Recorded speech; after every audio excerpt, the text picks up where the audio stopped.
Hey, hi. Thank you. No, please. Settle the fake applauses, please. Welcome, ladies and gentlemen, to season 3 of Get the Strap. My God. I'm gonna start. Hey, look at John Bodoy, bro. He's definitely one of those boys that, you know, I'm picking him in the racial draft. Hello, Nico. Hello, how you doing? What's up, everybody? Hey, what's going on, Kirk? Welcome to season 3. Thank you, Jim. I appreciate you, baby. Okay. So we've changed things up a little bit, and the way that we're gonna do it's gonna be hilarious. But I believe me and James Taylor came to the conclusion the first episode needs to be serious because it's going to get ridiculous, and it needs to be serious. So here's how moving forward the show is gonna go. You make your own money, man. I've spent 3 years telling y'all, hey, stop spending money on shit that's not good for you. Stop spending money on belts that are bad. Stop. We ain't doing that shit no more, man. I can't. I don't. You know what? To be honest with you, this is the real reason. I don't care. I don't give a shit. I do what I want with my money. You do what you want with your money. All I ask is this, as I always do, is that don't tell people that a belt is the same quality as another belt. Because I don't want to sit here and show you belts not to buy anymore. And the reason is this. If I show you 2 clear pictures, one of a belt with amazing quality and the other one looks like complete and utter shit, and you still are in your head saying, no, Mr. Cross, that's not the same. I think this $325 belt is the same as a $2,000, $1,500 belt. Bro, you so far gone that Scooby-Doo ain't gonna find you. Okay, so we ain't gonna do that no more. That shit, we're done with that. If you want to know the bullshit about not spending, we're still gonna make fun of the hobby because y'all give me content for days. Yeah, a lot of y'all clowns, but no more. So we're gonna clean it up a little bit, and we're gonna get sexy too, and we're gonna get to the point where I want us to go back to when we were in middle school and high school. And we enjoyed this shit, right? I remember back in 2003 and 2004, nobody could tell me Triple H was on a tear. I thought bro, I had dreams that Psycho Kane was going to kill me. And I want to go back to that. I want to go back to the days where I am enjoying this wrestling thing. I'm tired of people using words like if they are part of the wrestling community. You're not. Stop. God damn it, you're a grown-ass man. And women too, because there's a few chicks in here. But y'all gotta get it together, man. A lot of y'all are getting ass. I don't understand how, but y'all getting it. God damn it, act your damn age. Okay? But we're gonna be in kayfabe. You see, and that's another, oh God, I'm using the terms too. We are going to be part of the storyline. I want to go back to those days because everyone these days is a mark. Everyone these days knows how to promote. Everybody these days knows how to do all this shit. No, you don't. You don't. Look, let me be real. Let me give you the honest truth about things. Okay, the honest truth about certain things. Dan McMahon is a dick, but Dan McMahon is right. Dan McMahon can be difficult, but a lot of the times Dan is making his points, right? Carmine is a clown, but Carmine, at the end of the day, I think if he got out of his way, he'll be a good person. I don't got beef with anybody. I think everybody is fucking great and you do what you need to do. All I ask is you stay the fuck out of my way. We were part of the Beltomania podcast in 2020. And again, this is something we're going to stop doing. We're going to stop putting up a fourth wall. This is the truth. We were part of Beltomania. I get comments and questions all the time. Yes, we were part of BAM. And I am grateful for that time because I met my bestest friends. I learned a lot from Carmine. I learned a lot from the people there, right? And it has brought this show to what it is today. I have learned from all of my friends and all the people here. And everyone can fucking prosper, right? Everyone can prosper. Everyone could do good, okay? I've spent... example with Carmine. I spent with Carmine a whole fucking almost 24 hours. I cannot believe that even happened one summer night. And it was great. And I learned so much during that day, you know? about the podcast, about doing things a certain way, about the intricacies, right? You guys are way too. I heard that there was podcasting and someone said this about this person, bro. All this is belts, right? Carmine used to say it long ago. It's fucking leather, metal, and a slab of fucking paint. That's all it is, right? And we have all these people that take this way too fucking seriously. And man, I just want to get back to the point where we was all vibing and everybody was buying their belts. All I'm asking is for you not to lie. Not to lie. After this episode, we will show you the madness that is my creativity. James Taylor is going to be a big part of that. And Joey V, Michael Jones, Vinny Vegas, Matt Panetta, Richard Simpsons, because they're backstage. I'm just reading all names. Don't mind me. And Mike Jones, for someone, is terrorizing somebody. I can tell. He is backstage. But, nigga, you got a leather jacket on? Hold on. Is that a leather jacket? Oh, no. Oh, shit. I thought that was a leather jacket. But anyway, I digress. Welcome to season 3 of Get the Strap. I hope that you enjoy it. And I want to bring out someone who is doing such amazing work. And not really work. The guy made a Facebook group, but he met. I can say this. It doesn't take a lot to fuck up a Facebook group because you all make Facebook groups every fucking day and tend to like make it those whole complicated thing.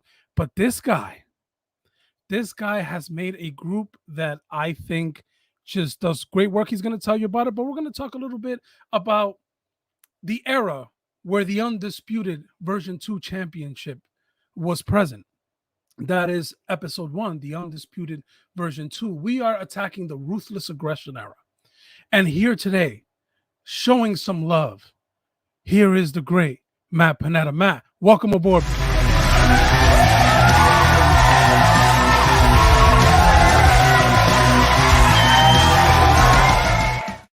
What an intro. So wow. You look so sexy in there, man. You told me, Jay, let's break the fourth wall. You said you wanted something sexy. Hey, I really did. Look at Simpson pulling double duty in the comments, bro. It's trap season.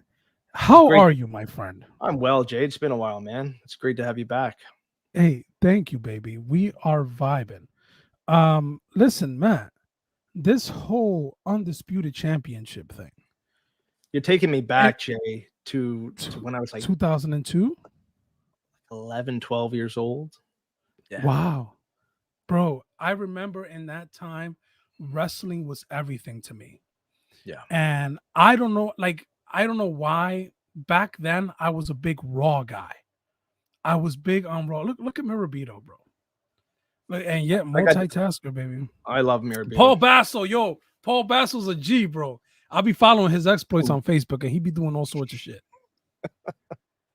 So, Matt, talk to me about just ruthless aggression in general. Your general thoughts on just the era itself.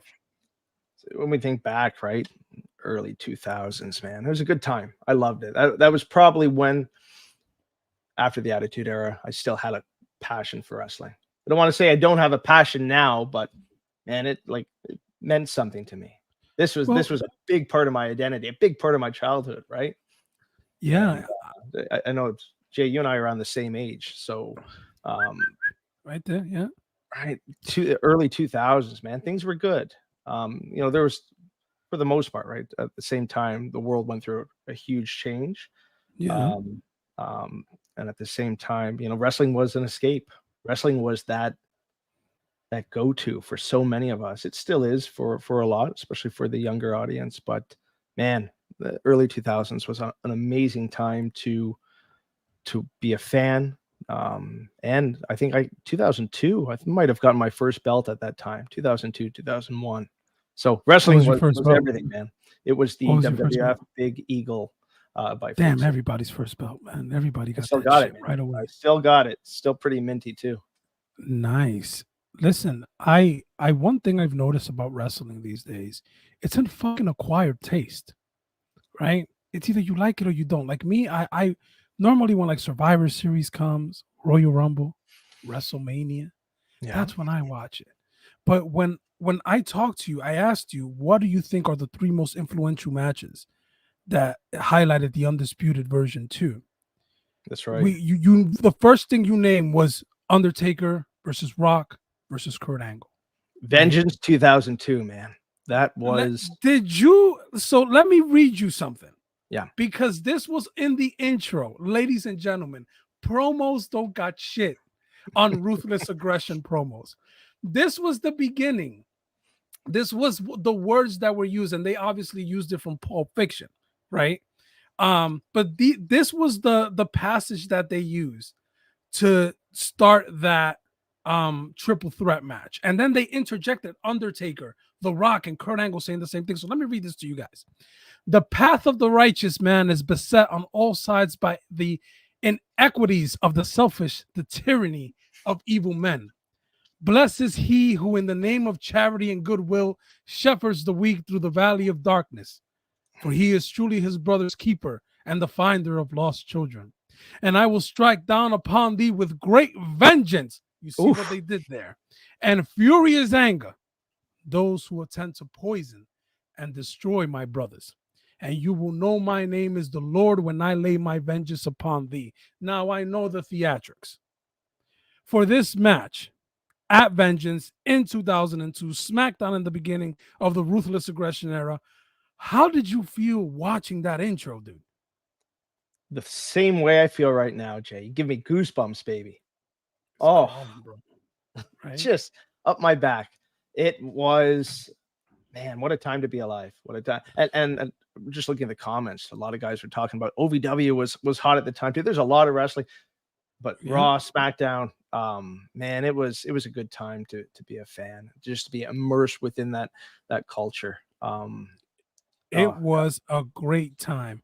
And listen, if you are liking what you're seeing here, and you haven't run away yet because you're just a bunch of nerds, doing their thing here, smash that like button, subscribe, baby. Say what's up. Give that thumbs up too. Exactly, pimp. Now, as we know, this triple threat match came about because of Rock's interference at King of the Ring. That's right. Remember when King of the Ring mattered? Bro, yeah, y'all don't know what y'all were missing. King of the Ring was amazing. It was. It meant something. Yeah, and then the pin tap out controversy between Undertaker and Kurt Angle. That's how this happened. So between Rock and Kurt Angle, we're talking kayfabe here. You're being a fan. You're not someone that this is real. Yeah.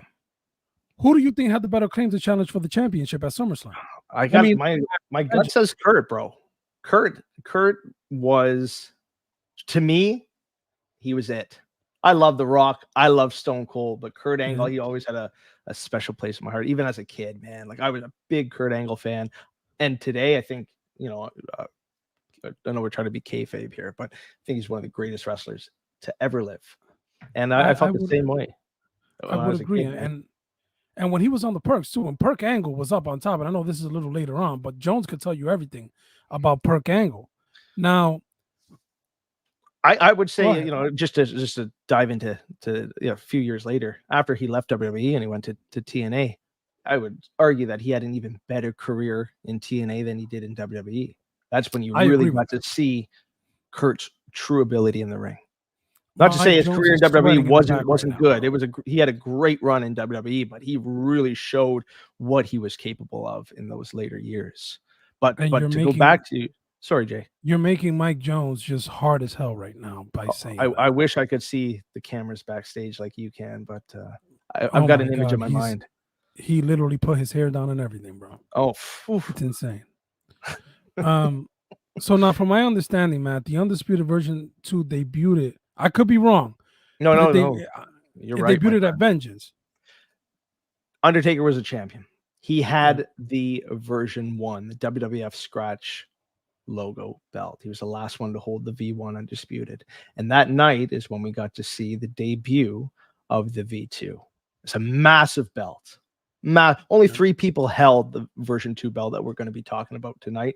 There were some modifications, right, to the V2, the V3, the V4, and the V5, but it was a big belt. And I believe, if I'm not mistaken, only Undertaker, Lesnar, and The Rock held that large version.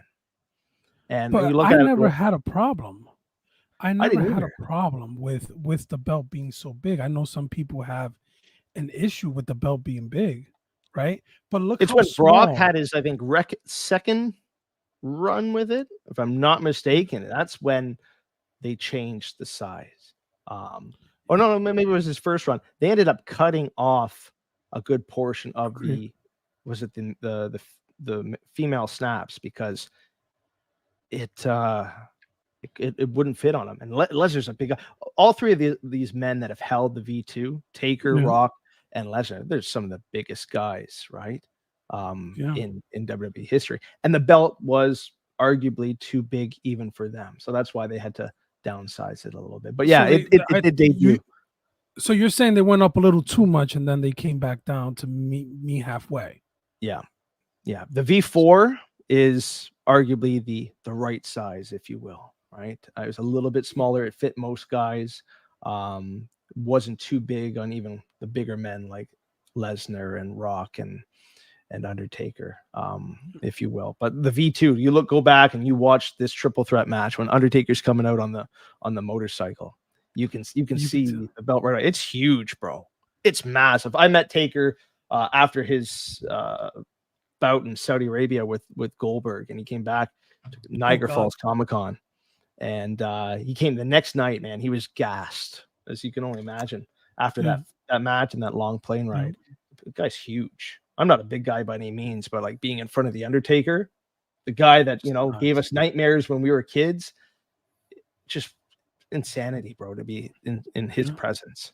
But yeah, man, the V2 debuted that night, and in my opinion, the last great belt design in WWE. How dare you? The spinner gave us classics. Listen, I'm joking. Listen, we're gonna have to do the spinner. Joey's in charge of the schedule. My hope is that he fucking forgets that we need to do that fucking belt. I'm sorry, it's disgusting. Matt, look, I'm gonna be. This match was entertaining as fuck. I don't remember it being this entertaining, but you got 3 different wrestling styles in this match, and I mean, to talk about that, well, what are your thoughts on the match dynamics between the 3? Because I originally, when I was watching this, I'm like, how is this going to work? Like, who are they going to gang up on? And initially in the beginning, you remember that Brock and Taker were facing each other and they were basically ignoring Kurt. But what are your thoughts on the dynamics of the match? Man, 3 different wrestling styles, 3 unique different characters, right? You had the Undertaker's power, the Rock's kind of charisma, yet Kurt Angle's, technical abilities, and it all blended seamlessly in the ring. It created such I would say, a well-balanced wrestling match, man. And yet, man, I look back, I rewatched this match the other day because it's been a while since I've watched it, and it's been a long time since 2002, but it was perfect. I'd say this is arguably one of the top 3 best triple threat matches in WWE history. This was incredible. Now let me ask you this: they all hit their finishers on each other. Yeah. And what are your thoughts on that? Because when I was compared to that to present day, man, I think this is what really started it. Right today, we see it way too often. This was a match where, I'm not going to say it was the first time you got to see wrestlers do their opponents' signatures or finishers, right? But when you have 3 men of this caliber hitting, a rock bottom or an angle slam or a choke slam, like it was something else. Like when I was a kid and getting to see them interchange their finishers, I lost my shit, man. This was real to me, and it grabbed my attention, and you were at the edge of your seat the entire match. You look at Kurt Angle, man. My fucking mind. Yeah. The Rock doing, the rock bottom, doing a variation of the choke slam. Like, man, it was fantastic. And they beat the shit out of each other. They really did. They really did. They really did. They went at it hard. Now, the match ended not in a controversial way, because we all know the rules of a triple threat championship match, right? Like the champion whoever pins someone gets pinned. It doesn't have to be the champion. That's right. Just the But rules. do you think, in storyline purposes, as we know what comes next, and you pick the next match, and it just happens to fall in chronological order, do you think Rock should have pinned Taker, or are you content with Rock getting the pin on Kurt? You do whatever you got to do to win the belt, right? Yeah, bro. That's what it comes down to. It's every man for himself. It's a triple threat. It's anything goes. Like you gotta win. That's the outcome. And the storytelling, even leading up to the match, we talked a little bit about it at the very beginning. But man, the narrative was phenomenal. Each wrestler, having their clear role and kind of motivation. Undertaker wanting to seek revenge on Kurt. It was great. I have no problem with who pinned who to win the belt. And also the one thing I remember about this, I was like, oh, this is the match where Taker almost broke the pinfall. Yes. Like he almost broke it, but he still got the win. And then you get your result. And look at that belt. Look how huge that shit is. It's massive, right? And okay, Rock then isn't as big as he is now, but still he's a really big dude. And the belt is just, I don't have the measurements off the top of my head or anything like that, but it's just visually speaking, look how that's a massive belt. I think the biggest belt in terms of length and width. And I don't have a problem with that, to be honest. No, neither do I. I don't have a problem with the belt having that big of a size. Because it just, I feel like, as a champion, like one thing that always bothered me about the Winged Eagle was it was smaller than the IC. Yeah, and I'm like, why is the Intercontinental, right? Why is the Intercontinental much bigger than and it always bothered me. Well, you think about it, right? A mid-tier belt, right? Compared to the heavyweight title, you would think that bigger is better in this regard, right? Correct. So talk to me about Brock. Do you remember versus? Do you remember Rock? Do you remember before, Brock versus Rock? Ooh, the match that followed. Well, hold on a second. You was gonna say something. I was gonna say do you remember the crowd reaction during that triple threat? Dude, it was electric. I hate to use like a Rock pun, right, or anything, but it was insane. The audience was fully invested in the action. It was. Oh, really, John? Shit. To win this match, easy 8 out of 10 matchup. Yeah, it was a good match, man. And again, speaking of the size, Matt, when we talk Rock versus Brock, look at this picture, bro. That tells you everything you need to know about the size of that belt. But again, I was okay with it because it was grand, right? It was like, it's think about it, the Undisputed Championship. When Undertaker won the V1, I thought how ridiculous he looked with it around his waist. Because right, and that was the criticism of the V1. It was too small. That's why they updated it. And then it's funny that you get a belt as massive as this, right? You just merge the big gold and the big eagle together to make this undisputed title. And then it comes out in this smaller. And it's just a small little thing. Right. So, and then you have the opposite, a big contrast to that. Look at that thing on Rock's shoulder. It's covering more than half of his entire body from that angle. It's fucking huge, dude. Yeah. So, what was your first impression of Brock Lesnar going into SummerSlam? I remember when he first debuted, man. I think that's something anyone who's been watching wrestling for the last 20 years, when Brock Lesnar made his debut, like he's a scary motherfucker now. Yeah. But when he debuted, right, and they build him as the next big thing kind of thing, he scared the shit out of me. You see this big guy that no wrestler at the time looked the way Lesnar did. Right, he was pretty unique. And then who does he have in his corner of all people too? Paul Heyman. Fucking Heyman. Yeah. Right. So Lesnar was a scary dude. And just the hype and build up to this match, man. Yes. Lesnar was young. Right. No, how old was he? He was 24? Something like Joseph, that. 24? Joey knows all this shit, right? I don't know why Joey has this. He's looking it up. But I think he was 24. Or Randy. It was Randy or him. One of them was, he's a 25 or 24, something like that. At the time, he was the youngest, right? He was the youngest eventual. Yeah, he was the youngest. And yes, that V2 Fig Inc. What's up, Platinum Source? How you doing, baby? That Figs came like a pancake. He was 25. Lesnar was 25, and then in 04, Randy won the world heavyweight, and that's when Randy got, yo, I sent the why are you here? Like I literally just dropped the kids off. Like, why are you in the comments? But I'm glad to see you. Glad to see you, baby. Oh God, Richard Simpson. Why would you say? I agree. I'm sorry. That's awful of me on my end, but I didn't think Ray should have won the world title. That's when I started to like not care anymore, when all these It went random people were downhill. starting to win the title. Yeah. It went downhill. So the triple threat that we just talked about was at Vengeance, right? Yeah. This is Tell at me, SummerSlam. SummerSlam a month later. Tell me the significance, because this match is significant. Yeah. When I feel like everything after SummerSlam at that point was like a WrestleMania. No, it really And was. then It's not how right it after feels, it was. bro.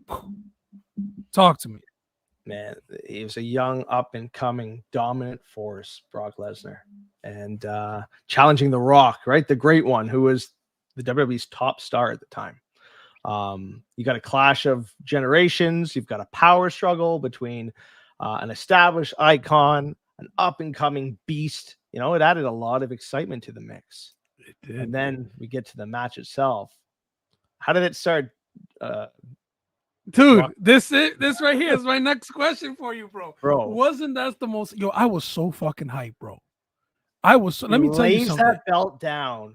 He kind of does, like, you know, he's hyping himself up, and then he just sprints. He lays that belt down, and he just go. Let me tell you something. I watch this video every time I have to make sweet love to my wife. Oh, just so that I can stand. I take off my pants and I lay them in front of the door like they're the belt. Just like I start doing the hopping thing. Then I get out of breath after like 4 seconds and shit. But then I run in there, baby, and I take care of it. Right. But wasn't this like what were your thoughts when you saw this? Like when you saw him just like hyping himself up? I think I was running around my parents' basement at this when The Rock was running to the ring, man. I was hyped. I felt that energy. And then he just goes at it. That's a great pick. They start going at it, and then you want to know what I liked, Matt? What's that? Rock is hitting him, and then belly to belly. Yeah, and that belly to belly was hard. Oh man, slammed him to the mat like just nothing. The impact was crazy, and there was like he was manhandling. This is like, and what I mean the significance of this match, I gotta the people watching. And if you weren't there, but you had to be there. Like, this is The Rock, right? This, Rock, Stone Cold Steve Austin. This is one of the guys being manhandled by someone who debuted in March, and this is August. I like Drew's comment. Lesnar looks straight out of a video game character in real life when he debuted, and now he's the only guy that he's seen to be more terrifying with a beard, ponytail, and a smile. Bro. It's that Saskatchewan. It's rubbed off on him. Living in Canada for as long as he has, it changes you. Let me say those damn Canadians, man. No, you guys are great. Man, seeing The Rock manhandled like that, something else.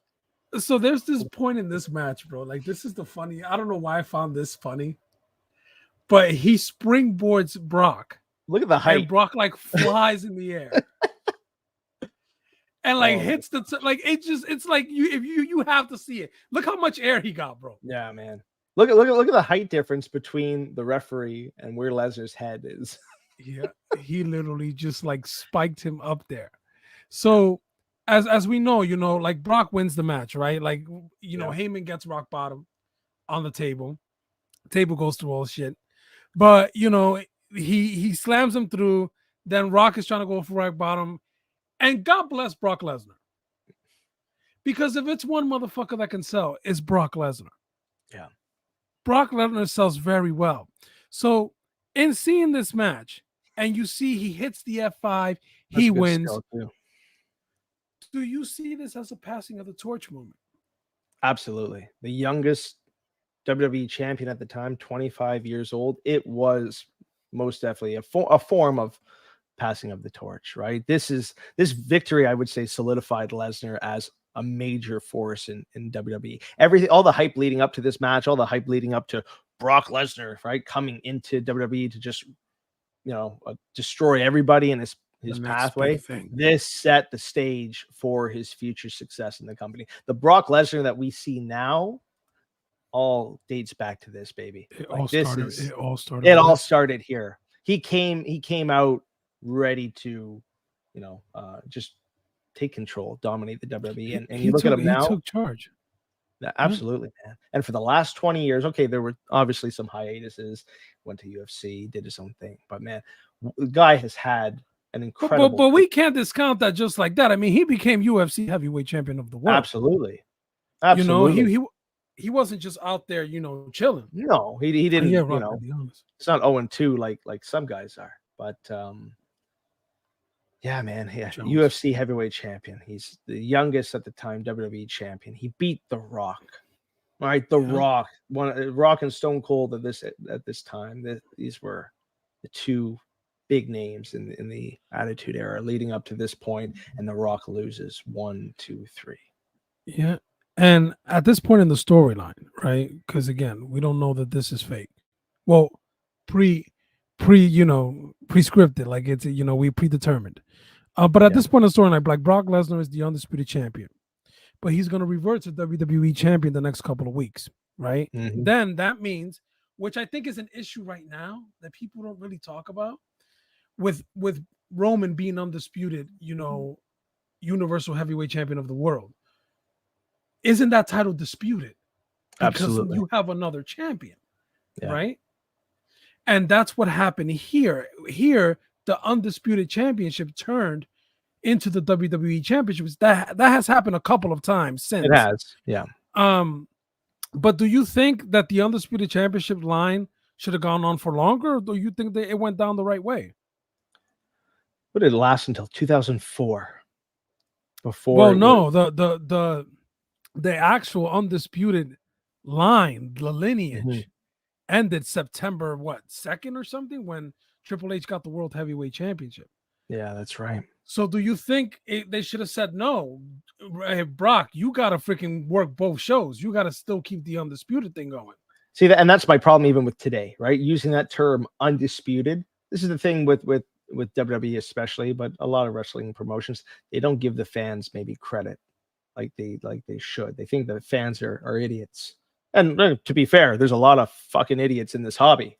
But yes. But you're trying to tell a story. And when you're a kid, when I was watching this, I didn't know. I didn't look at the dirt sheets. They didn't exist like they do today. This was real. Undisputed to me meant, well, I saw what happened when Chris Jericho won both belts. He has 2 championships. That means you got to defend them. And I think, it should have continued. The undisputed title should have continued very much so, like how they fumbled it today too.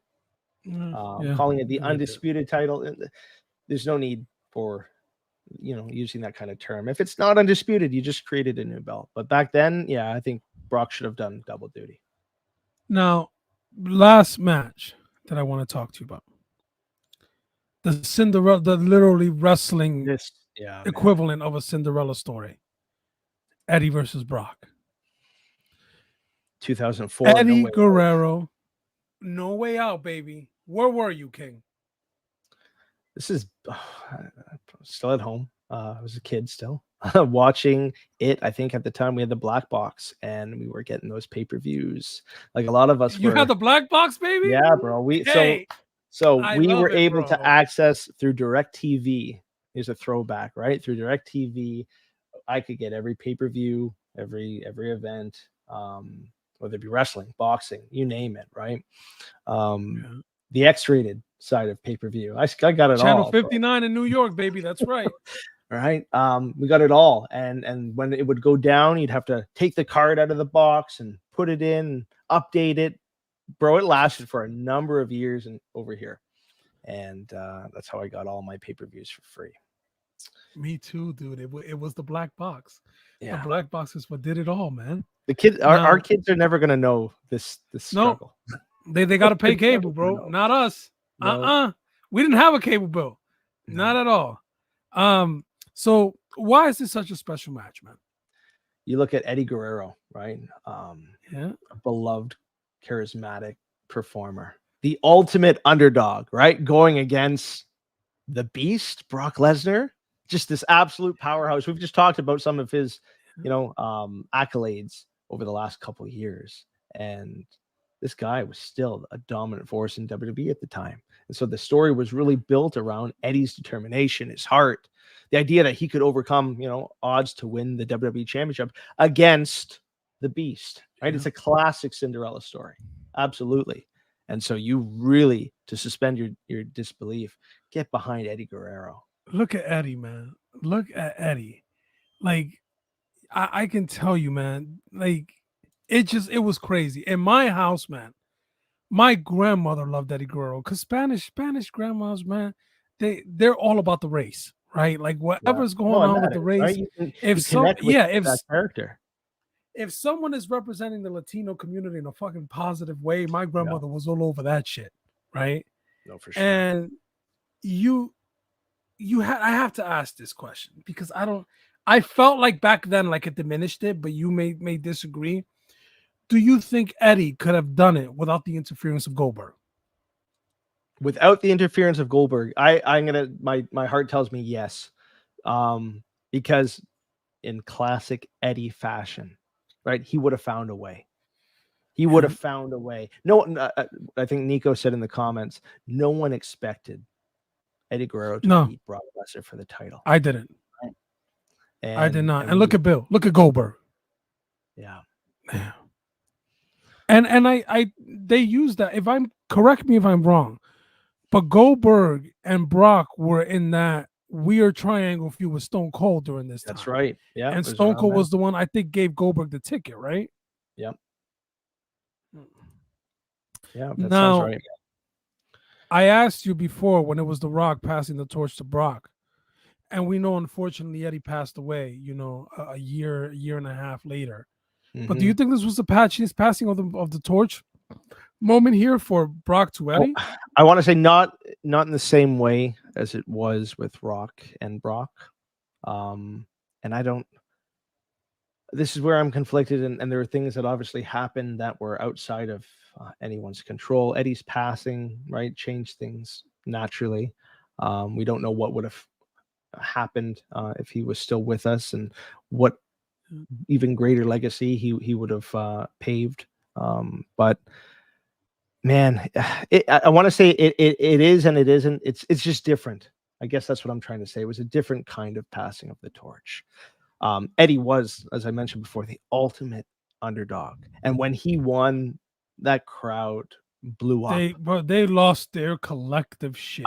That was probably, man, one of the greatest moments where there's a lot of underdog stories in wrestling over the past decades, but this was something else. I don't think there was anything like Eddie Guerrero winning the WWE Championship. It was heartwarming, man. It was like, this is storytelling at its peak. Like when wrestling can evoke genuine, true emotions and create unforgettable moments in your life, that's the art form, right? That's what we love. That's why we tune in every week, right? Because we want more.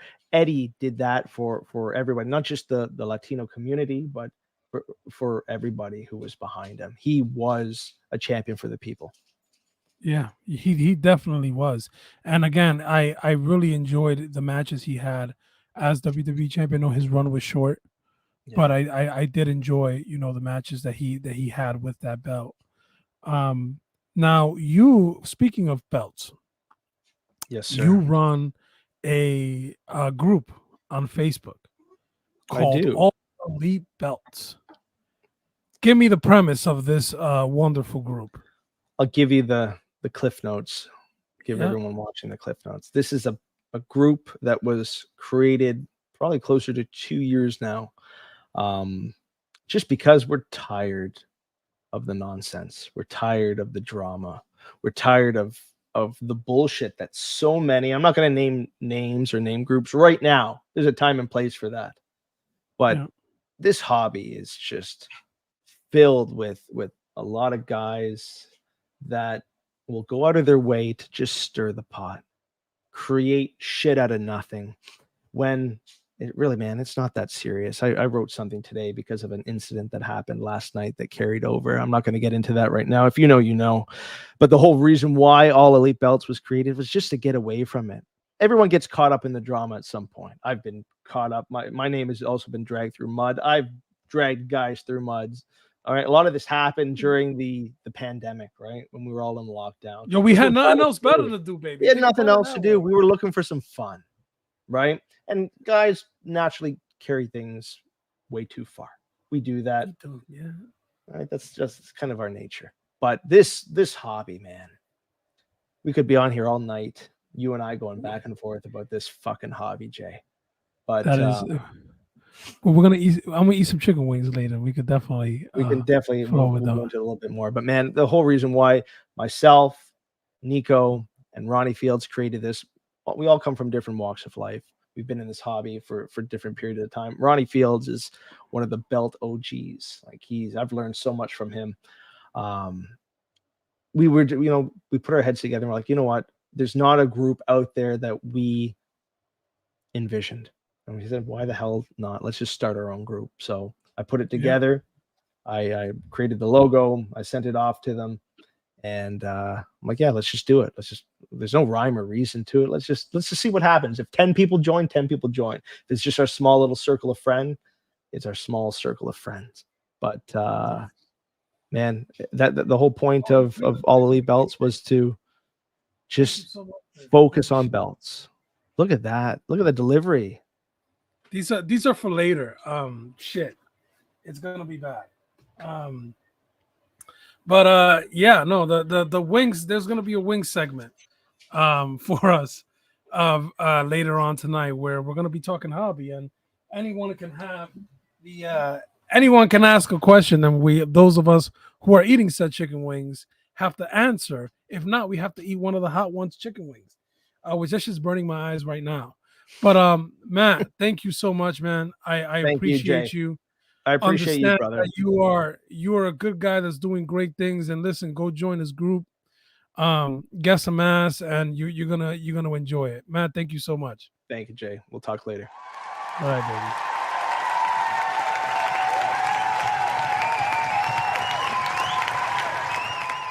baby. What a guy.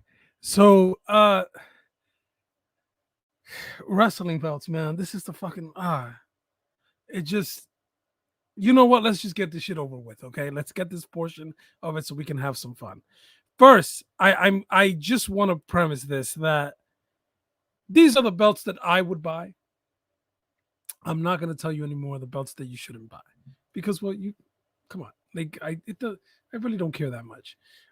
These are the belts that I would buy, and if you want to get good quality and you're saying to yourself, yo, I want a museum quality belt, bro, go with the shop, man. I know Classic Shields does great work and stuff like that, but you'll be waiting 2 years and you got to spend freaking an arm and a leg.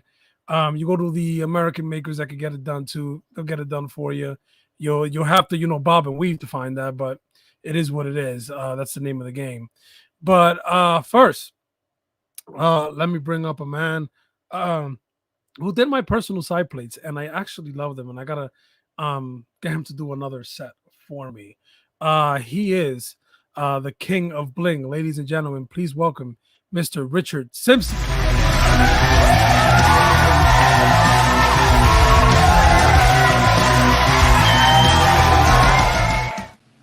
What's going on, baby? What's going on? How you doing, bro? Good. How you been? So, hey, you look like you lost weight. Almost I wanted to say that shit earlier. 80 pounds? Almost, yeah. What did you do, if you don't mind me asking? Changed my diet. I walk about 2 miles a day. And I cut a lot of sugar out. Very, very nice, my friend. You are looking good. So, obviously, these people know that you have your business, and we'll talk about that a little later. But I wanted to bring you on just to get a perspective from a maker. And this belt, this Undisputed version 2, right? Like I thank you to the good folks at Belt Talk for getting these picks over. This is a JMAR, Undisputed version 2. Rich, as someone who can make these things, you don't make them. I know that you don't make them, right? But as a person who has the ability of making them, right?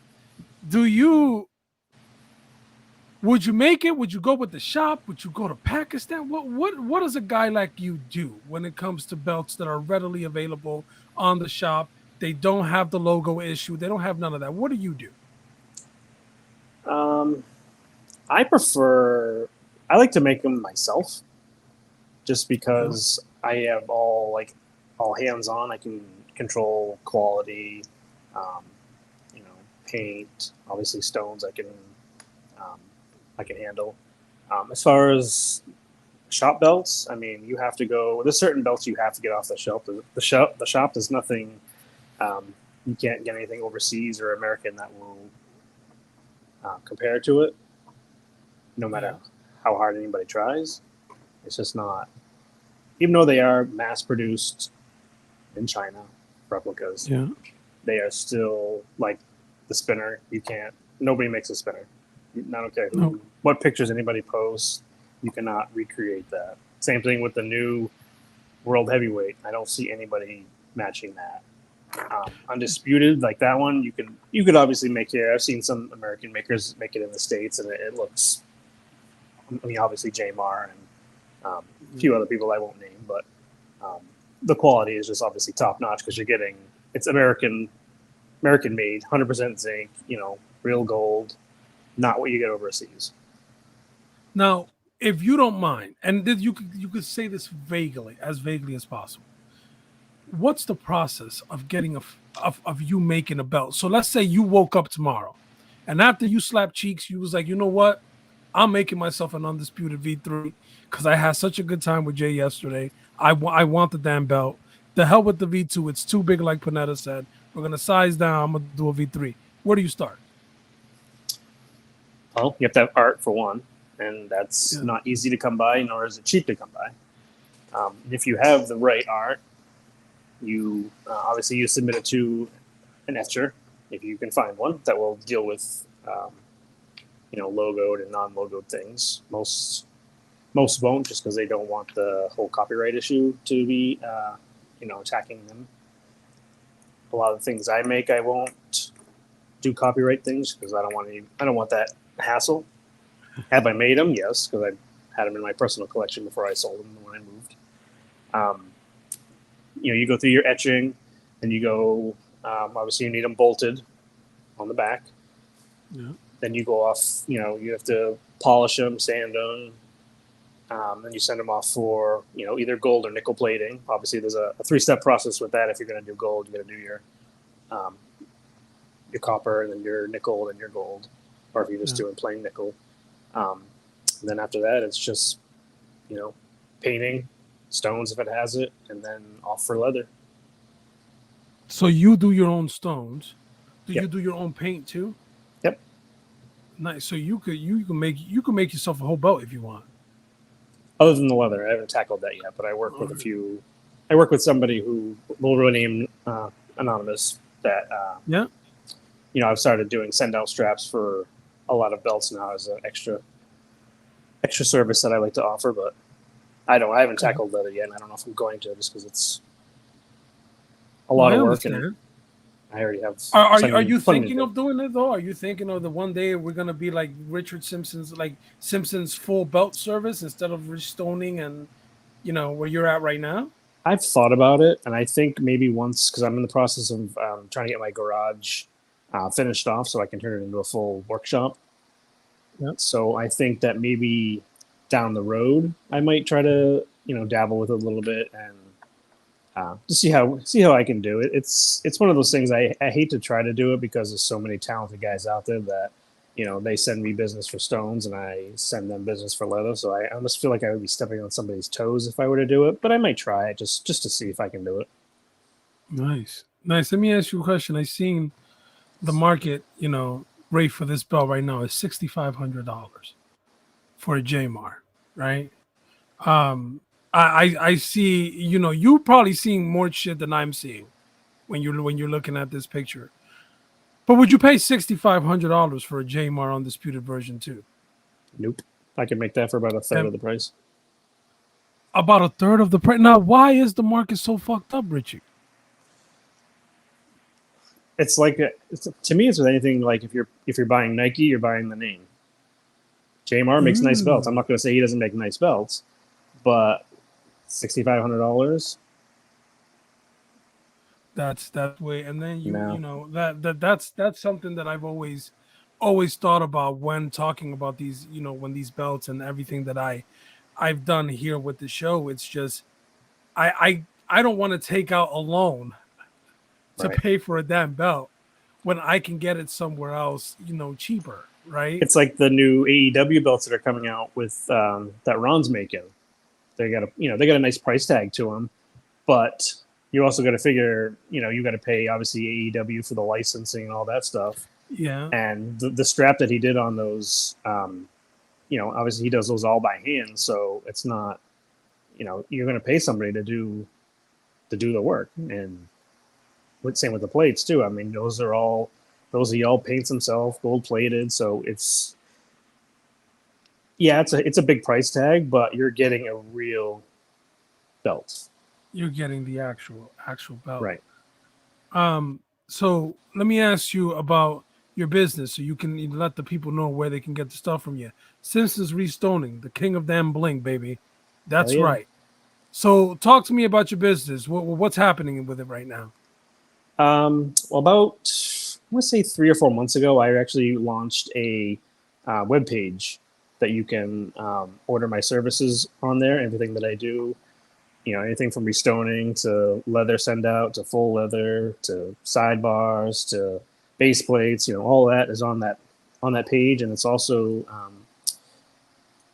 set up to allow for payments too. Nice. So if you want to, there's like 3 or 4 different payment options I think you can have. And I think one of them's a firm that I think the WWE Shop uses too. I think I might be mistaken. But obviously you can make certain monthly payments.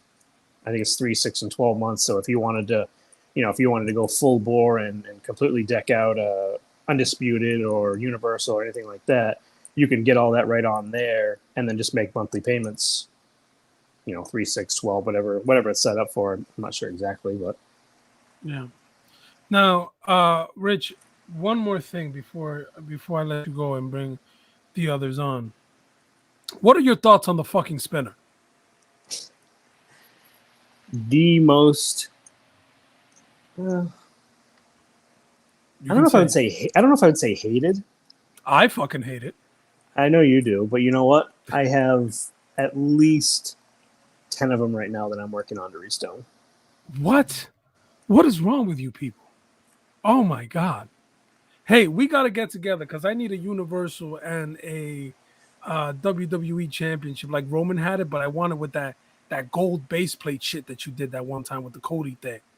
You know what I'm talking about. Yeah. Oh man, I want the pictures I'm going to get with that. I'm going to be butt naked taking pictures with those 2 belts, man. It's good marketing right there. Do me a favor, Rich. If you could throw down in the comments that website so that people can see it and they can go there and get whatever they need from you.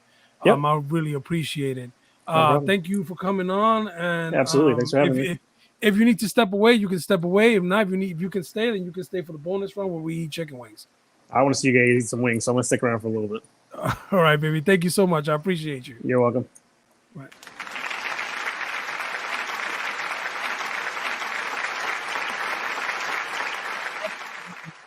By the way, so yeah, look, Jamar has a shit ton of like Better Business Bureau complaints against him. I don't know why. I think he's a fucking nice guy. No, I know why. I still prefer the spin over the scratch big logo. Ooh. I don't know if I agree with that. Who said that? Was that Nico? Did Nico say? Oh, okay. I'm about to say, like, your own fucking people, bro. Yeah, no, man. I prefer the scratch big logo. Was it a disappointment to me when they came out with it? Yes. Now, ladies and gentlemen, this is the part of the show where we're gonna get angry and we're gonna talk shit and we're gonna, because I know it's gonna happen. And I specifically left it just for this portion, because Mike Jones is Mike Jones, right? We gotta let Mike Jones be. And I know Jones, just before you come on, bro, it's just the bell, baby. And you know you got us kicked off the air that one time, so just chill out a little bit, okay? Ladies and gentlemen, the one and only Mr. Michael Jones. Jones.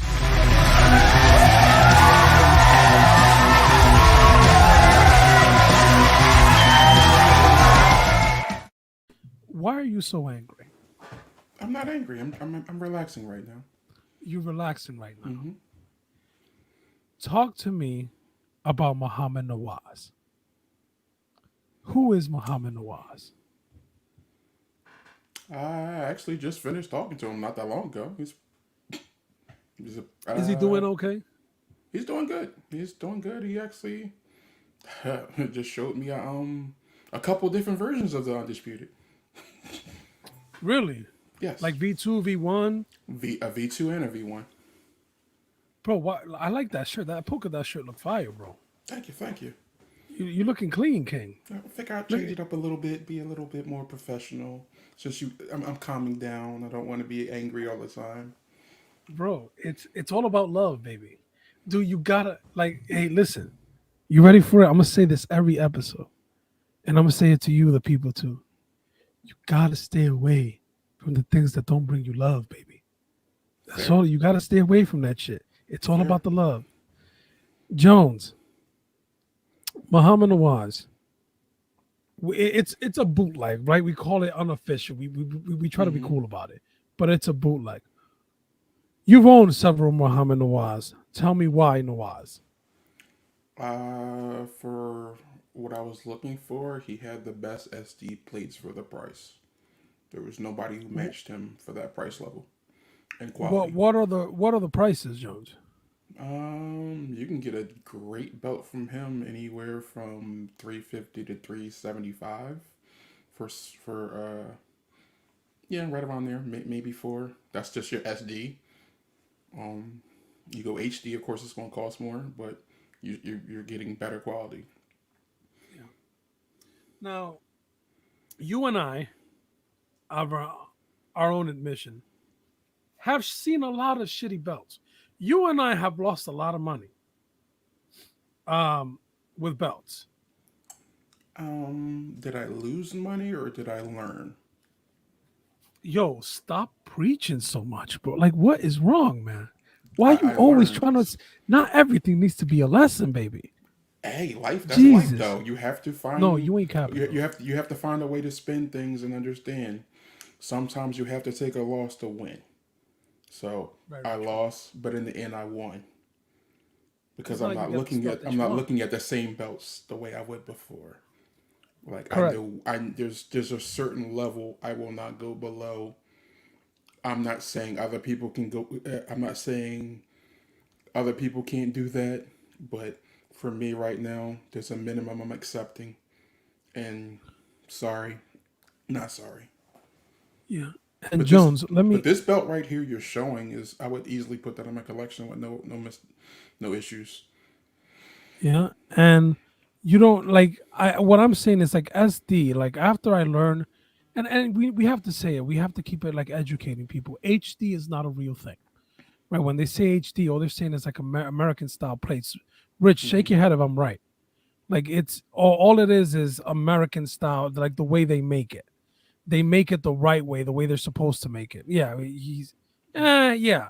So it's made the American way. It's a better way to say it. It's made the American way. And SD really is just I heard they reuse the same acid. It's all sorts of shit. But Jones, you say you can have this in your collection. Yeah, I would actually. Let me ask you a question though, and this is going to be a very difficult question I know for you to answer. You had an SD TNA Legends, and then you got a Classic Shields HD TNA Legends. Correct. Was it worth the upgrade, King? Very much so worth the upgrade. Just like even I can even say this: the person who ended up buying the belt, they saw them side by side and said, "I understand." And then they said, if you ever Oh, decide to let this go, I want first shot. I said, I'm not letting this go, but okay. they were already scheming. Yes. So if you're going to Pakistan, I wouldn't go to Pakistan for this belt. I will go to the shop. I went to the shop. I have it right up there. The shop is I wouldn't go. so accurate. I wouldn't either, but But if you're in this that one, market, if you're in that market, I would not be mad if you got the Nawaz. okay, all right. Jones, any other words of wisdom that you want to provide the people before we continue to go? The easiest thing I can say for you all: don't take life too seriously. It's too short. Some things are going to piss you off. Some things won't. Choose the moments you have and make the best of them. He fucking cooking. He cooking. Let me ask you. I know I talked to Panetta about this, but you're really into wrestling too. So I got to ask these questions. There's certain questions I'm going to pick out, and I need to know the answer from you. Okay. Storyline. Do you think Rock should have pinned Undertaker, or you were content with Rock getting the pin on Kurt? Storyline purposes. For vengeance, yeah. When he should have pinned Kurt. Here's why. You have to protect the Undertaker at all times. Very true. I see that. You protect the stars. Kurt wasn't going to win, so you put him in there. Okay. You always pay attention to triple threat matches. Who's really matched up? Yeah, very true. Very true. And because I feel like at times with triple threats, there's always one person in the background, right? Yep. One more question that I want to ask you. Do you think Eddie could have pulled it off without the interference of Bill Goldberg? Yes, he would have pulled it off without Goldberg, but back to the storyline purposes, it made sense for Goldberg to do so. Because you got to remember, Eddie is who he is. He lies, he cheats, and he steals. He would have found a way to win. It just would have had to been some other kind of creativity. Yeah, I see it. All right, Michael Jones, you are an angel. Thank you so much. I appreciate you, King. I'll bring you back later. Did you get your wings, puppy? They're right beside me. You lucky I ain't started eating them yet. You waiting for that shit. Okay. I'm being very patient. All right. Shit. Michael Jones, thank you so much, baby. I appreciate you. All right.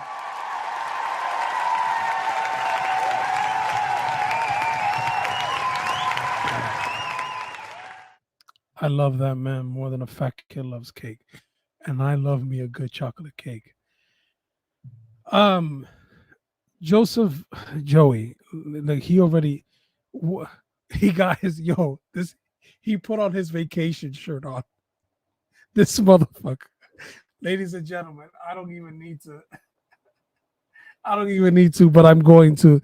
Ladies and gentlemen, Mr. Joey V. Joey, come on.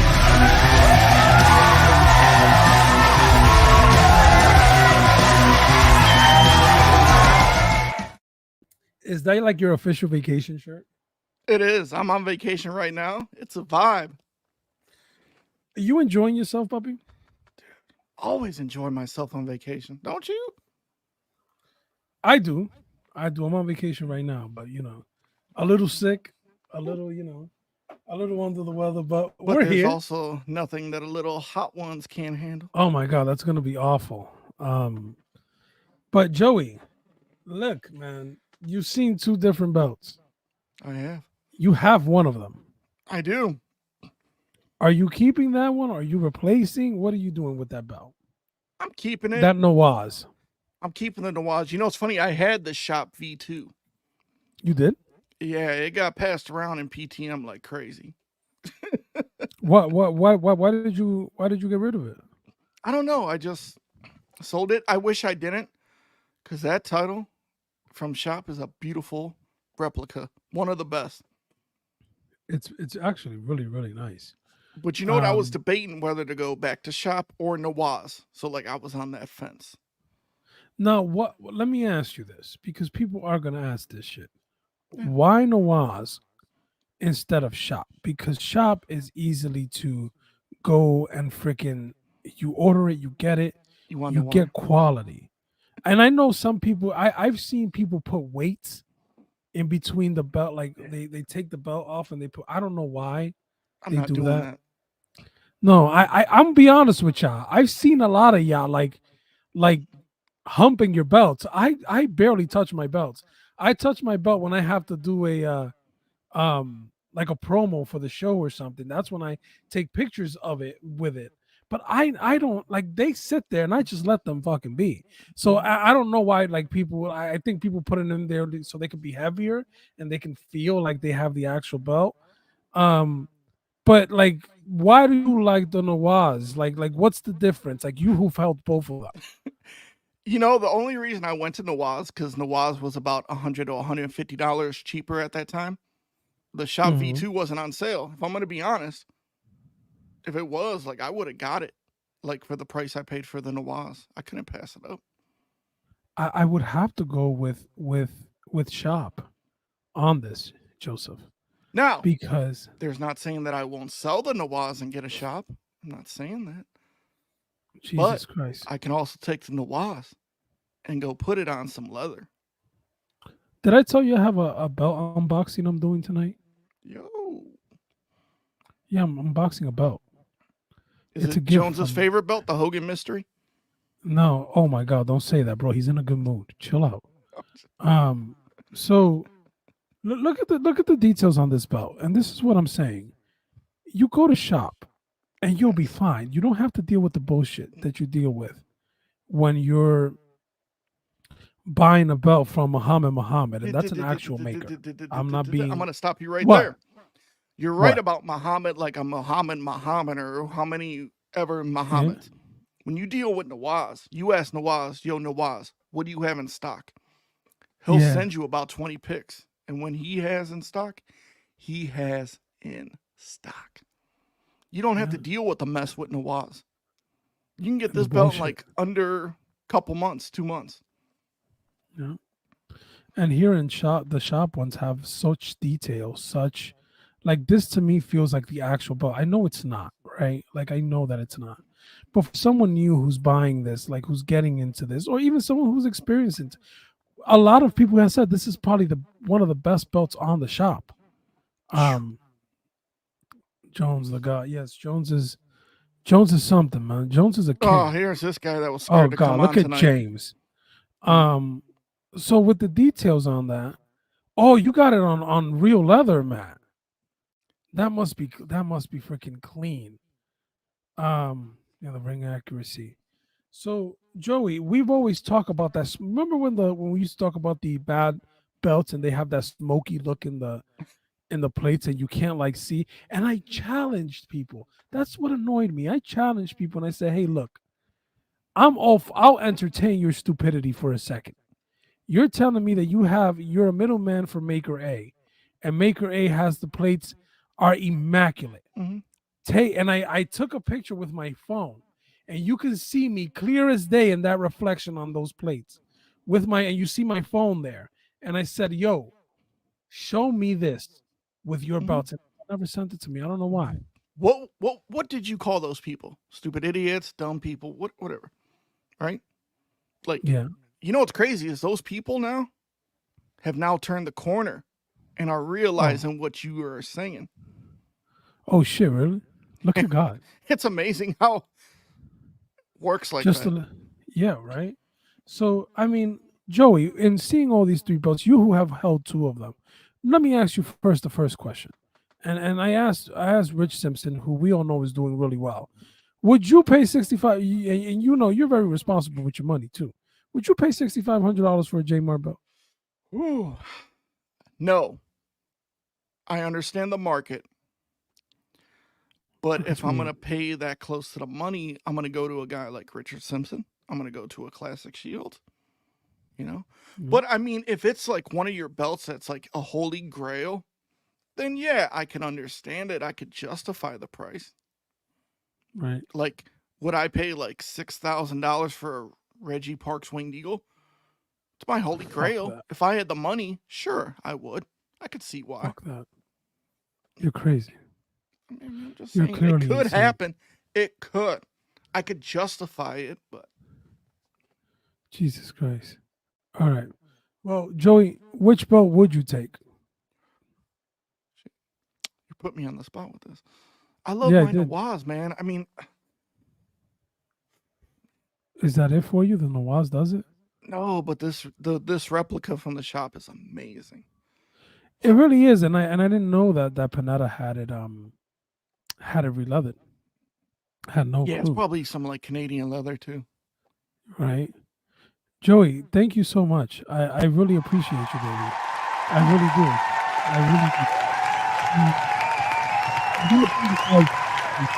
In the final segment before the bell opening, so I'm bringing up Big Richard Simpson, Matt Panetta, Michael B. Jones. Now, Matt and Rich, you are not going to partake in this. leather. Fuck off, Joe. So listen, here's how this is going to go. In the comment section, for the next, Jones, can I say 10 minutes? Is 10 minutes okay? Yeah, for the next 10 minutes, you can ask whatever question you want in that comment section. And Matt Panetta and Richard Simpson, your task is very simple. You tell me the things that make you cringe in the hobby. Two apiece. You know what? Yeah, two apiece. And me, Jones, and Joy will answer whatever question you guys throw at us. If we don't want to answer it because we either for whatever reason we have to take a bite of these fucking flaming hot chicken wings. So I want to start with Mike Jones. Does anyone have any questions for Mike Jones in the comment in regards to the hobby that you can ask? And anyone on the screen too, if you feel the need to ask Mr. Jones a question, he has to answer it truthfully. And if he chooses not to, he has to take a bite of that Hot Ones chicken wing.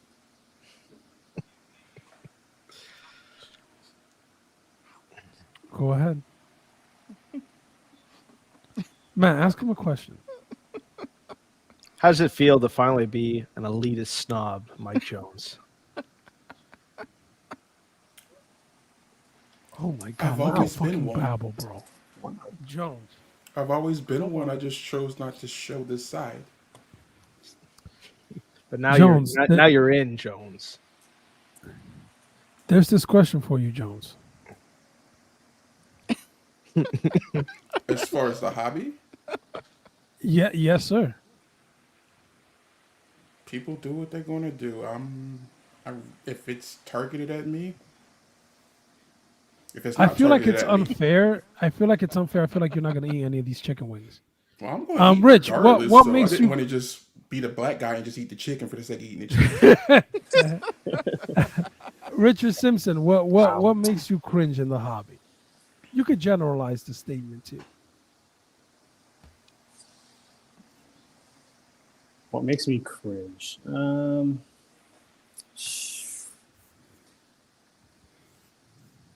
Just so many Pakistan bootleg makers. It's just, Dude. it's bad. That's a good point.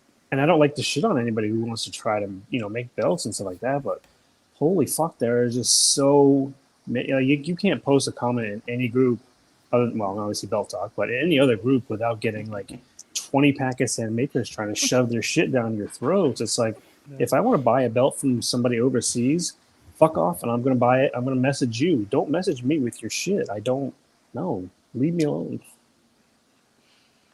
No, seriously. And then it floods the market, and then you don't even know what you're getting. Like, what's with the scamming too? Like I feel like that's picked up too. Yeah, I just got scammed not too long ago. I'm fighting PayPal right now. What? Yeah. What happened, bro? I took a chance. Somebody was selling an original NXT women's, and I wanted to get my hands on it. And it screamed scammer the whole way, but I took a chance just because it was one of those belts like you don't see them pop up very often for sale. So I took a chance, and I sent the guy money, and then that night he came up with some excuse so why he didn't ship it that day. So I was like, yeah, no problem. I have that problem too. So sometimes you just can't ship it the next day. So I waited. Next day, went through and messaged him, see what was going on with tracking. Blocked. You fucking cocksucker. So I'm fighting PayPal with it now. I'm sorry that happened to you, man. That's awful. As well. I took a chance. I kind of knew deep down that it was going to happen, but I wanted to at least try. But Yeah. I'll get my money back. I paid goods and services. I'm not stupid, so Smart man. That's right. Hey, round of applause for goods and services, baby. Yeah. Oh yeah. I hate goods and services, But hey, it's got your back when it needs it, right? right. If I don't know the person, I'll pay goods and services. But if it was somebody I know in the hobby, then I'll gladly pay friends. But Yeah. Matt Panetta, what makes you cringe in the hobby? One moment. What happened, Joe? Speaking. Can I address these two questions since they came What? late?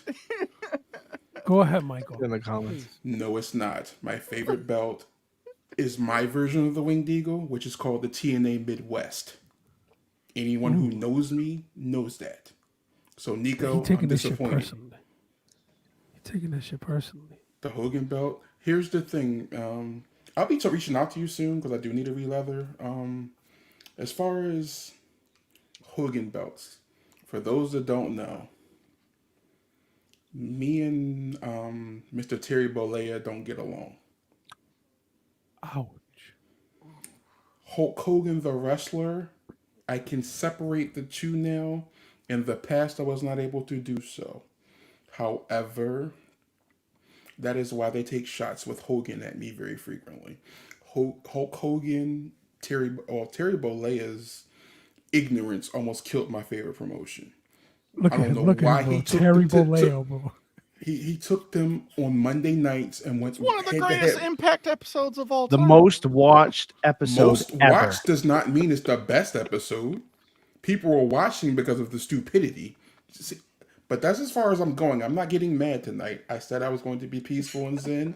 You almost got me. Nice try. I just wanted to address the questions. Mr. Panetta, the floor is back yours. I'm sorry.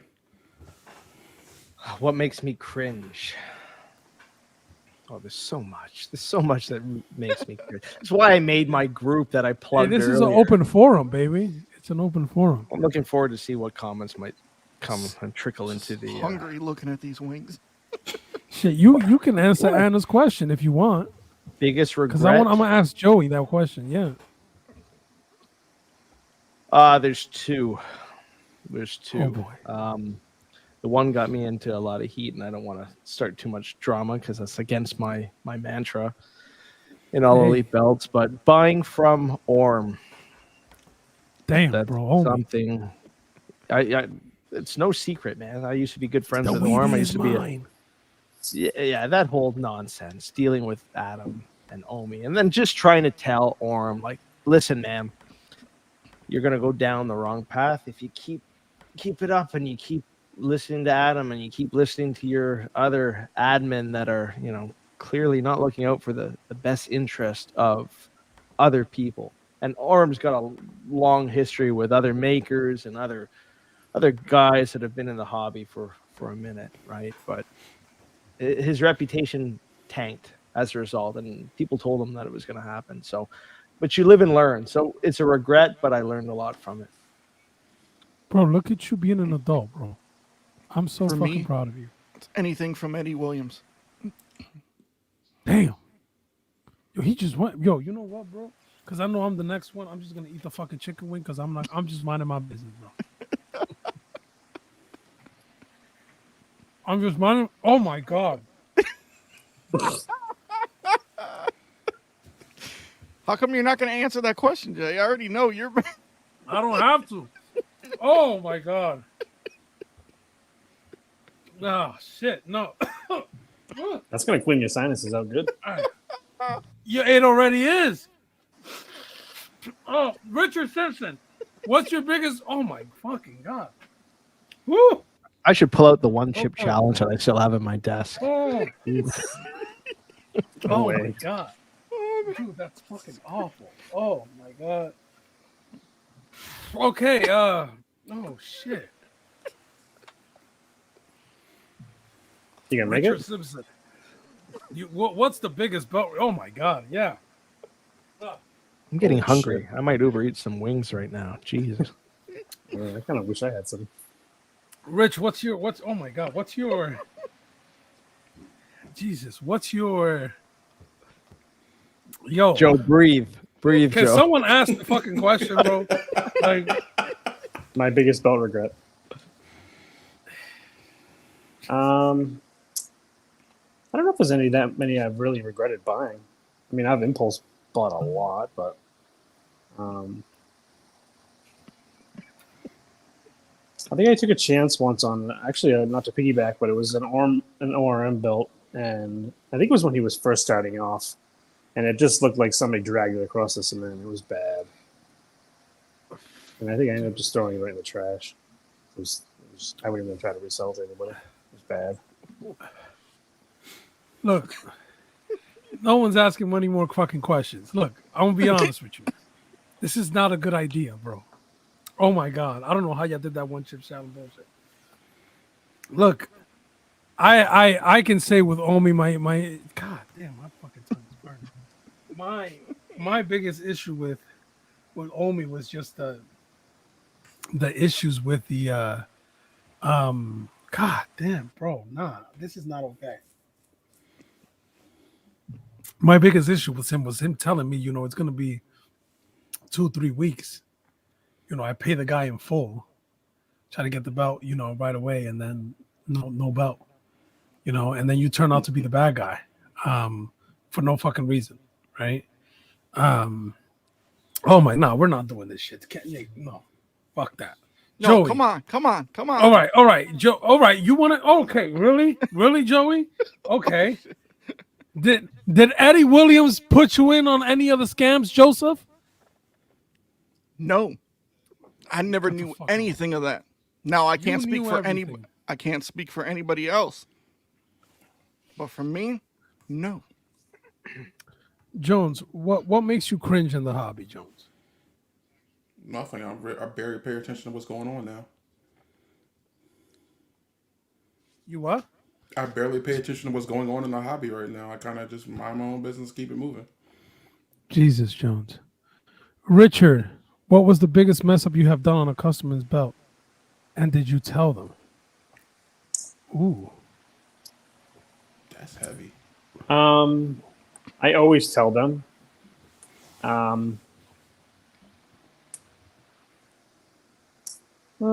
would my most recent one, I would say, I was doing the new Big Eagle, and obviously you can't take it off the strap.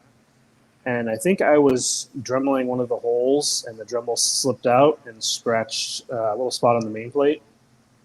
So, I told him right away what happened. Showed him a picture. He's like, "No, it's not a big deal." And it's like, "No, that's not right. It's brand new." So I bought him a new belt, and I fixed out of your it. pocket, like you bought a whole new one. Yep. Oh, dude, that's awesome. What I do. I'm sorry So, it had to happen, but you get what I'm saying. Like from a customer point of view, that's awesome. Yeah, no, I mean, shit happens, and nobody's perfect in what they do. I've messed up belts before, and it's like, sorry, it happened. This is what happened.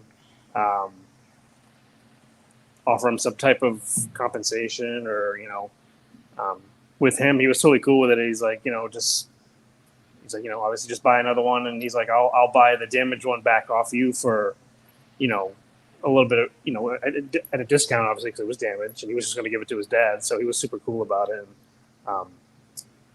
He's like, I appreciate you being honest, because I could have just said, that happened during shipping, but now it's like, it's my mess up, it's happened. That's appreciated. I've broken drill bits before and a scratched logo, and it's like, look, buddy, it's once those things get embedded in that belt, it's hard to dig out because it's so thick. So it's like, hey, I can either, I can give you a discount on this restoning or next one, or I'll just, most times I'll just buy a brand new belt and send it to that one and keep the damaged one myself, and then just obviously redo it for them. So. Look, I'm gonna be honest with you. I can't do this wing shit. I can't. Like, it should just fuck me up completely. I don't know what the fuck is wrong with you, Joey, with doing this shit, but I'll ship you the fucking rest of this stuff. I don't fucking. Yeah, it's too much. I want to move. I'm gonna move on. There's no fucking ways, Jones. Jones, I'm sorry. I can't fucking do it, bro. I don't have it in me. I can't. Damn, man. I thought we were gonna get some tough questions, Yo, no, bro. Like literally, I don't know how this shit. Why do you eat this stuff, Joey? Like, literally, it's cleaning out my sinuses, bro. Oh, Okay. What kind of Okay, sauce did you look. put on them? the classic garlic Fresno hot ones. That's not even that bad. Oh, dude, it's bad for me. Oh, I'm a Ugh. bitch when it comes to hot sauce. So before we go, because I'm not doing it, this was a bad idea. I'm literally hot.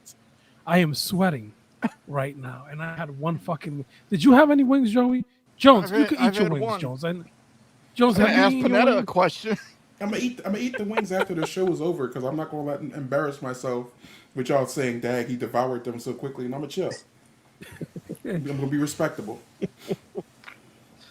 Can I open my belt? Go ahead. Go for it. Okay, let me grab the box. Hold on.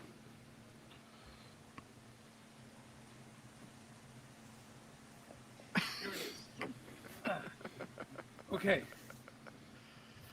Bro, that fucking chicken wing, bro. I still feel that.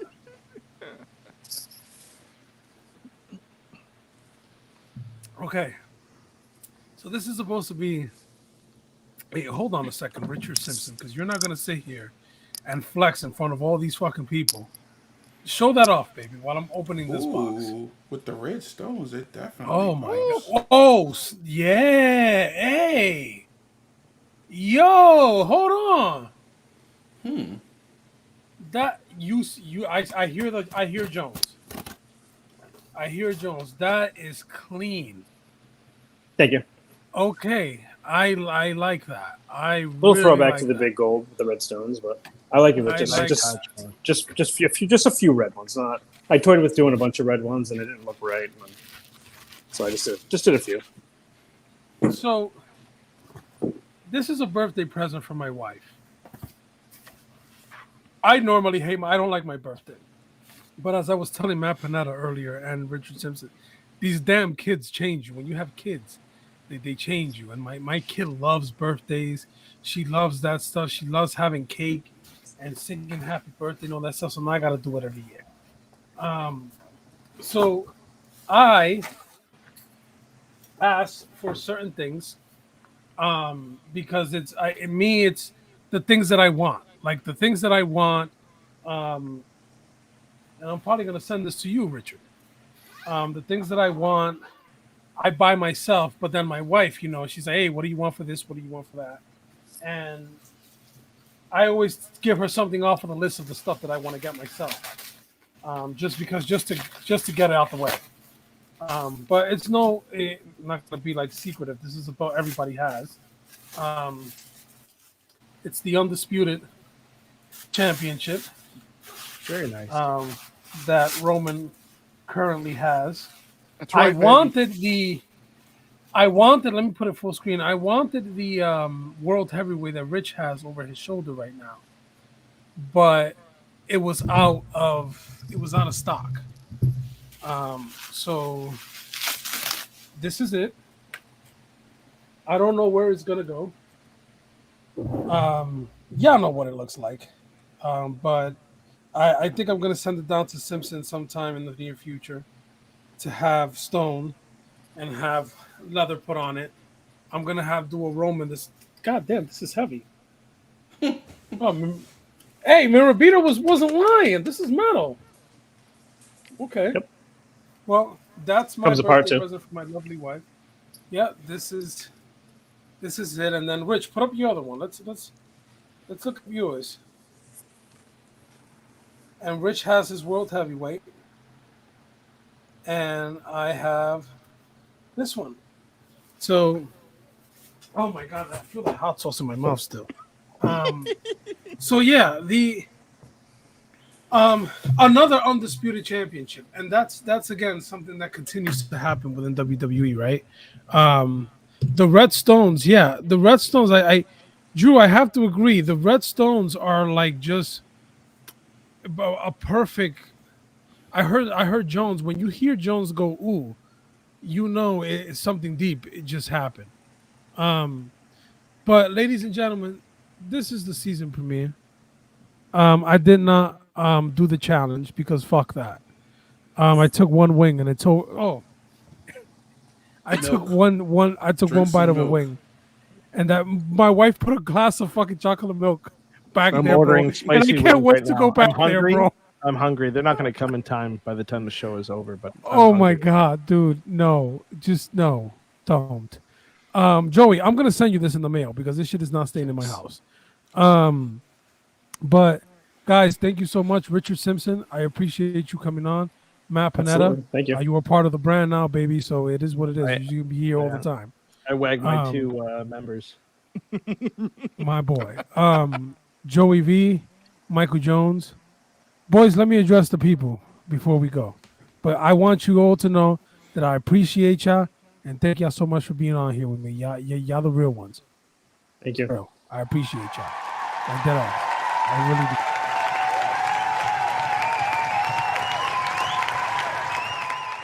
Bro, my mouth is hold on a second. Hold on.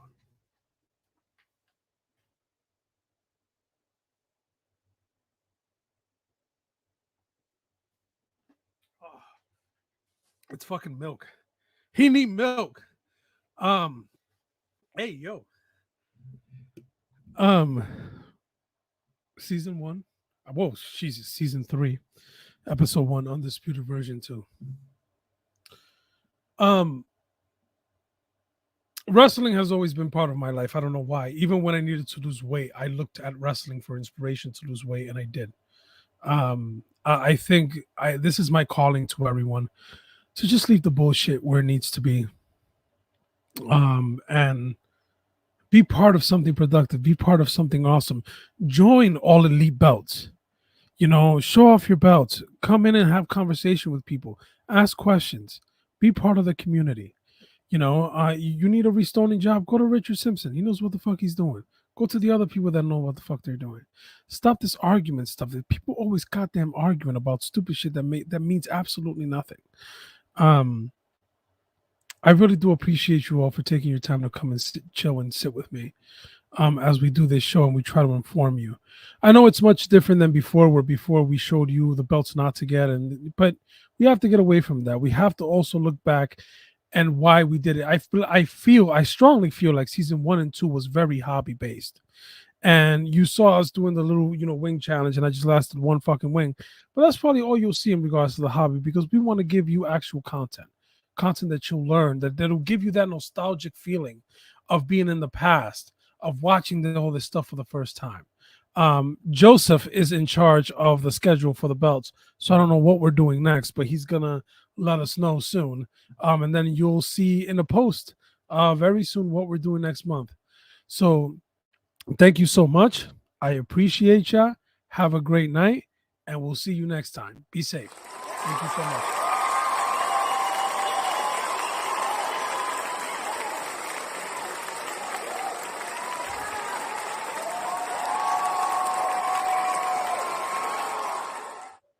Enough of the bullshit. You see for the fake. No, you don't have to fucking the fake. I say that like I'm not the one hitting the button, bro. We are out. Take care. Have a good night. Be safe, everyone. All right. Deuces.